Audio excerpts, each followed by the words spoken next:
couldn't believe this story. It took a while for me to actually believe it, but it's real. So officials from the United Nations have pledged to make inquiries and investigate the princess and the daughter of the ruler of Dubai, a woman who claims that she's being held against her will in Dubai and did get caught trying to escape 2 years ago. This story is insane. So in 2018, she decided to make a run for it. She tried to leave the UAE and get to India by crossing the Indian Ocean on a yacht. But unfortunately, she did get caught and she was sent back to Dubai, where we're now learning that she's been held against her will. We hadn't heard anything from her for 2 years since she was captured. And her friends somehow managed to smuggle a phone to her so she can film some videos to explain what she's going through right now. Her name is Latifa al-Maktoum, and she hasn't been heard from by anyone outside of Dubai for months. And she has reportedly been confined in a villa by her family for over 2 years. In the videos, which were recorded over several months on a phone smuggled to al-Maktoum by her family, or for her friend, I should say, the princess speaks directly to camera explaining how she was being held hostage. Here's a snippet from the video right now. This video from a bathroom because it's the only room with the door I can lock, and the door to my room I put because I can't lock the door to my room. There's no key. So I'm in a villa. I'm a hostage, and this villa has been converted into a jail. All the windows are barred shut. I can't open any window. There's 5 policemen outside and 2 policewomen inside the house. And I can't even go outside to get any fresh air. I don't know when I'll be released and what the conditions will be like when I'm released. Every day I am worried about my safety and my life. Don't really know if I'm going to survive the situation. The police threatened me that I'll be in prison my whole life and I'll never see the sun again. I'm really reaching a point now where I'm just getting so tired of everything. It's like a circus. I don't want to be a hostage in this jail villa. I just want to be free. I don't know what they're planning to do with me. I really don't know. So the situation is getting more desperate every day, and I'm just really tired of this now.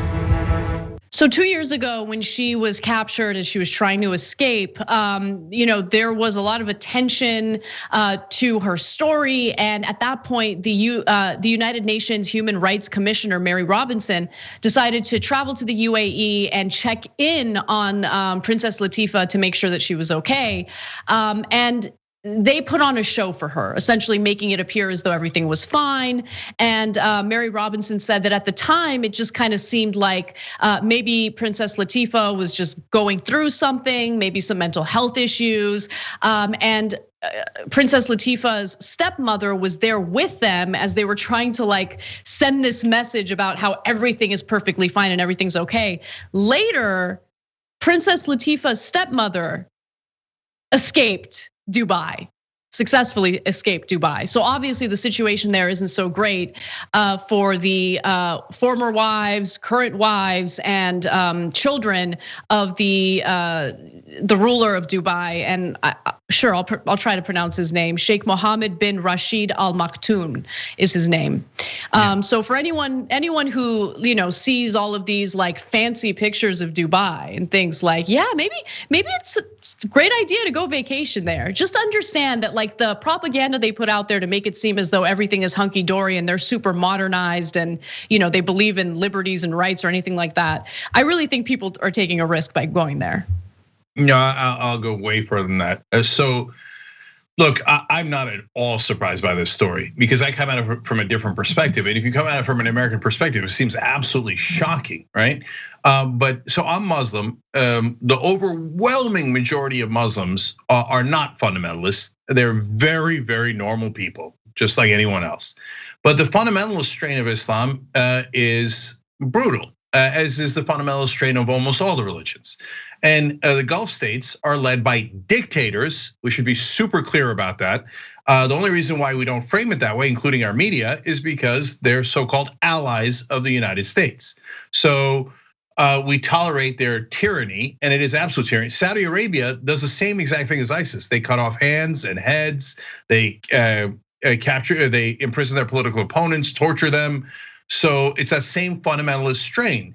So kidnapping and holding your own daughter hostage for PR reasons, I thought that's like UAE 101. So the least surprising story I've ever heard. I knew someone that had gone down to a business to do business. A Turkish guy, it went down to Saudi Arabia, and the Saudi company that was connected to the government owed him money. So he went down there to collect, and they're like, "Well, that was a mistake, you idiot. I don't know if you know this, but we're dictators. We owe you money. Great, we'll put you in prison and never pay you." I don't know if he's still in prison today. They're not interested in freedoms and any of the things that we value. And I'm not talking, it's super clear here. I'm not talking about 1.6 billion Muslims. I'm talking about the dictator, fundamentalist leaders of the Gulf countries. I'll go further. You're nuts to go to those countries. I know folks who go there, sometimes who live there. I think they're nuts. You see stories all the time. Oh, they kissed in public, or they held hands in public. They were thrown in prison. We can't get them out. Yeah, they're a fundamentalist country run by nut jobs. You're taking your life into your hands. They have a shiny building because they happen to have oil or gas underneath their desert. Who cares? They're not at all modern. And they're not any allies of ours. But look, I'll say one last thing. So that's criticizing the Gulf states. But let's look inside our own house too. So she's a princess locked away in a tower. What are the fables and the mythology that we tell our kids about princesses locked up in towers? Rapunzel. By the way, princesses who are sleeping beauties who are comatose, and then they wait for the great prince to rescue them by kissing them without consent. So these are our stories. Let's be real. I write about that in my book that will hopefully one day come out. If you want to pre-order, it's justiceiscomingbook.com. But back to this, it's not an ancient fable. It's happening right now. She's held hostage today. Don't be deceived by the fact that, it's family members or they have a different culture. No, she's a hostage, period. Thanks for watching The Young Turks, really appreciate it. Another way to show support is through YouTube memberships. You'll get to interact with us more. There's live chat emojis, badges. You've got emojis of me, Anna, John, JR. So those are super fun. But you also get playback of our exclusive member-only shows and specials right after they air. So all of that, all you gotta do is click that join button right underneath the video. Thank you.